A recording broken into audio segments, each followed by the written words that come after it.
Hello दोस्तों, स्वागत है आपका आपके अपने इस YouTube चैनल में। दोस्तों, आज हम बात करने वाले हैं 21वीं सेंचुरी की 5 ऐसी टेक्नोलॉजी के बारे में जिससे 21वीं जो सेंचुरी है वो पूरी तरीके से चेंज होने वाली है। और ये जो टेक्नोलॉजी हैं वो एक तरीके से गेम चेंजर साबित होने वाली हैं। तो दोस्तों, कौन कौन सी ये टेक्नोलॉजी हैं? तो पहली जो टेक्नोलॉजी है वो है ऑगमेंटेड रियलिटी और वर्चुअल रियलिटी। दूसरी जो हमारी टेक्नोलॉजी है वो है आर्टिफिशियल इंटेलिजेंस और मशीन लर्निंग। तीसरी जो हमारी टेक्नोलॉजी है वो है होलोलियंस। चौथी जो हमारी टेक्नोलॉजी है वो है 3D प्रिंटिंग। और पांचवी जो हमारी टेक्नोलॉजी है वो है ड्रोन टेक्नोलॉजी।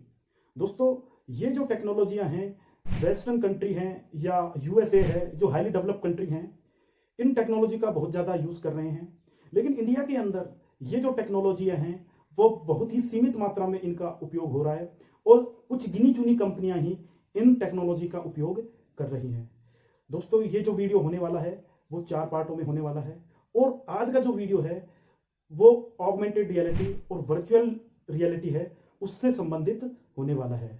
दोस्तों, पहले हम बात करते हैं वर्चुअल रियलिटी की। वर्चुअल रियलिटी एक कंप्यूटर जनरेटेड एक 3D एनवायरनमेंट होता है जो एक कंप्यूटर के द्वारा ऑपरेट किया जाता है। इसमें पूरा का पूरा जो वर्ल्ड रहता है वो एक वर्चुअल वर्ल्ड रहता है और ये एक तरीके से 3D इमेज होती है जिसे हम गूगल लेंस, हैंडसेट या फिर हेलमेट के द्वारा इसे हम देख सकते हैं। दोस्तों, यदि ऑगमेंटेड रियलिटी की बात करें तो इसे हम वर्चुअल रियलिटी का एक एक्सपेंशन कह सकते हैं। वर्चुअल रियलिटी में क्या होता है दोस्तों, पूरा का पूरा जो वर्ल्ड होता है वो वर्चुअल होता है। लेकिन ऑगमेंटेड रियलिटी में क्या होते हैं दोस्तों, फिजिकल वर्ल्ड भी होता है और वर्चुअल वर्ल्ड भी होता है। या इसे ऐसे कहें, फिजिकल वर्ल्ड में ही कुछ वर्चुअल वर्ल्ड के जो ऑब्जेक्ट्स हैं वो उसमें इंक्लूड कर दिए जाते हैं। दोस्तों, सबसे पहले हम बात करते हैं एजुकेशन सेक्टर के बारे में कि एजुकेशन सेक्टर में ये जो टेक्नोलॉजियां हैं किस तरीके से चेंज लाएंगी और किस तरीके से एक गेम चेंजर साबित हो सकती है। और जो हमारा ट्रेडिशनल तरीका था पढ़ने का और पढ़ाने का, उसमें किस तरीके से ये चेंजेस लेके आएंगी। सबसे पहले दोस्तों मैं बात करता हूँ हमारे माइंड के ऊपर कि हमारे माइंड के अंदर किस तरीके से चीज़ें हैं वो स्टोर रहती हैं। हमारे माइंड के अंदर चीज़ें टेक्स्ट की फॉर्म में स्टोर नहीं रहती हैं। हमारे माइंड के अंदर जो चीज़ें स्टोर रहती हैं वो इमेजेस के रूप में होती हैं। जैसे मैंने अभी सेव का नाम लिया तो आपके जो माइंड है उसने सेव की जो इमेज है उसको रिकॉल किया। मैंने अमिताभ बच्चन का नाम लिया तो आपके माइंड ने क्या है, अमिताभ बच्चन की जो इमेज है उसको रिकॉल किया। इसी कारण दोस्तों, जो मूवी वगैरह होती हैं या नाटक वगैरह होते हैं, उनके जो डायलॉग्स हैं वो हमें याद रहते हैं, उनकी जो स्टोरियां हैं वो हमें याद रहती हैं। लेकिन जो बुक्स के जो क्वेश्चन आंसर वगैरह हैं वो हमें बहुत ज़्यादा टाइम तक याद नहीं होती हैं। और दोस्तों, एक स्टडी के अनुसार जो चीज़ें हम सामने विजुलाइज करते हैं, देखते हैं, वो हमें क्या है 57% तक अधिक टाइम तक वो हमें याद होते हैं। दोस्तों, स्कूल के अंदर हमने जो बायोलॉजी है या फिर ज्योग्राफी है उनकी क्या है हमने डायग्राम बनाए हैं। लेकिन वो जो डायग्राम है वो हमने क्या है एक तरीके से कॉपी में बनाए थे, तो वो एक तरीके से 2D इमेज होती है। लेकिन इस टेक्नोलॉजी के द्वारा जो ये डायग्राम्स हैं उनको हम 3D इमेज के रूप में हम देख सकते हैं, उनको विजुअलाइज कर सकते हैं। इस कारण क्या है, जो वीक स्टूडेंट हैं उनको ज़्यादा समय तक ये चीज़ें याद रहेंगी और उनकी जो प्रोडक्टिविटी है उसको भी इस टेक्नोलॉजी के द्वारा इंक्रीज किया जा सकता है। दोस्तों, मेडिकल के फील्ड में भी ये जो टेक्नोलॉजियां हैं वो एक तरीके से रिवोल्यूशन लाने वाली हैं और जो मेडिकल साइंस की जो एजुकेशन है या ट्रेनिंग है उसको पूरी तरीके से क्या है चेंज कर देने वाली है। अब ऑपरेशन करते वक्त एक तरीके से डॉक्टर को पता होगा या सर्जन को पता होगा कि कौन कौन से स्टेप हैं उसको फॉलो करना है।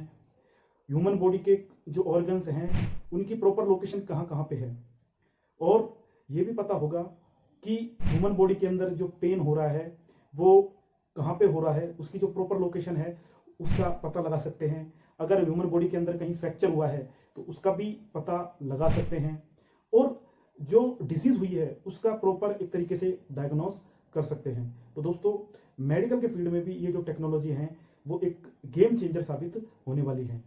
दोस्तों, यदि डिफेंस की बात की जाए तो वहाँ पर भी ये जो टेक्नोलॉजी है वो बहुत ज़्यादा काम आ सकती है।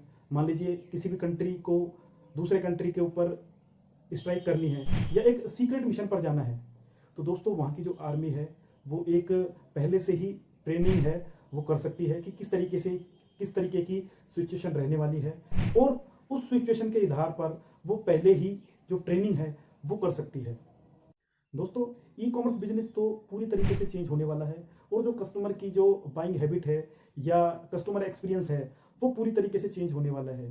क्योंकि दोस्तों, इसमें क्या है, ई कॉमर्स बिजनेस में सबसे बड़ी जो प्रॉब्लम रहती है वो इंटरेक्शन की रहती है। कस्टमर ने कोई भी सामान है वो ऑर्डर किया तो उससे पहले वो इंटरेक्शन नहीं कर पाता है। लेकिन इस टेक्नोलॉजी के द्वारा हम ये देख सकते हैं कि जो भी सामान हम ऑर्डर कर रहे हैं वो कैसा रहेगा, कैसा नहीं रहेगा। मान लीजिए मुझे किचन का कोई सामान मंगाना है, तो पहले हम उसे देख सकते हैं कि ये किचन का जो सामान है वो कैसा लगेगा, और उसकी जो पर्टिकुलर लोकेशन है वहाँ पर देखकर हम सेट कर सकते हैं कि यहाँ पर उस जो सामान हमने मंगाया है वो कैसा लगेगा।